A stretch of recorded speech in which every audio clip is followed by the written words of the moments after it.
Hello दोस्तों, JIB की एक ऐसी स्ट्रेटजी जो इतने दिनों के लिए कारगर हो सकती है। पूरे बुक से कोई इंपॉर्टेंट टॉपिक चुन लीजिए।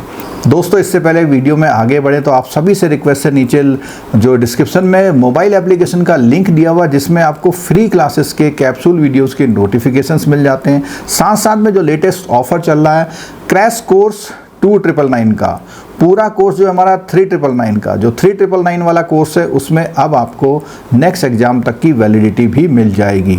लेकिन जो क्रैश कोर्स है वो 2999 का है। इसमें आपको इतने दिनों के लिए एमसीक्यू मिल जाएंगे, लाइव क्लासेस मिल जाएगी, रिकॉर्डेड जो हमारे पुरानी क्लासेस के रिकॉर्डेड लेक्चर्स है वो भी यहाँ पर अवेलेबल हो जाएंगे। तो आगे चलते हैं, स्ट्रेटजी को डिटेल में समझाते हैं आप।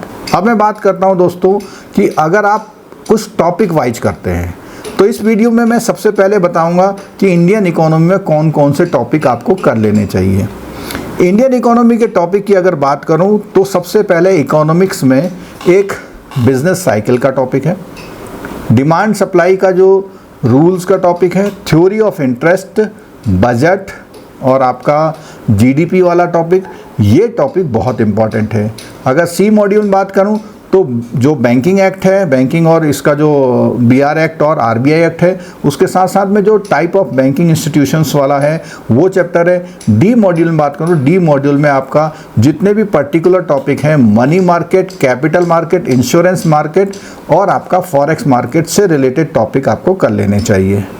अगर मैं पीपीबी की बात करूँ टॉपिक वाइज, तो पीपीबी में टॉपिक एक केवाईसी का जो 2 टॉपिक हैं, फॉरेक्स के जो 2 टॉपिक हैं, उसके अलावा जो cheque collection, payment, paying banker, collecting banker के जो प्रोटेक्शन के वो टॉपिक हैं, और 2 एक्ट हैं आपके, कंज्यूमर प्रोटेक्शन और राइट टू इंफॉर्मेशन एक्ट, वो आपने कवर करने हैं।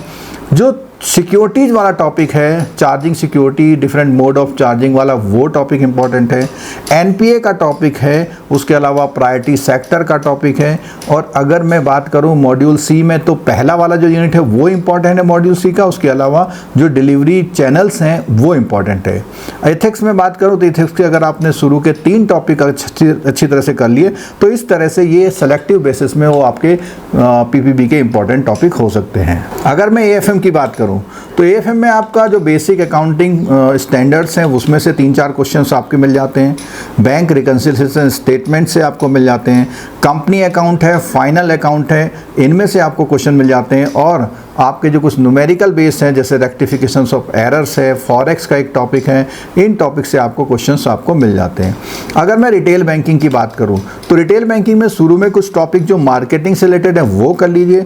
बाकी आगे जो है housing loan, car loan, card, इससे रिलेटेड जो भी आपको इंपॉर्टेंट टॉपिक वहाँ पे दिए हुए हैं मॉर्गेज से रिलेटेड वो आप जरूर कर लीजिएगा, क्योंकि रिकवरी वाले कुछ एक्ट आप पीपीबी में पढ़ चुके होते हैं, वो आपको बेनिफिट करेंगे। तो दोस्तों, इस तरह से ये हमने आपको जेआईबी का वो स्ट्रेटेजी बताया, इनको फॉलो करिए। ये पुराने हमारे जो 16 ईयर के एक्सपीरियंस हैं उन टॉपिक को बताएं जिसमें से अक्सर क्वेश्चन पूछे जाते हैं और आपको इन टॉपिकों को सीखना भी चाहिए बेसिकली।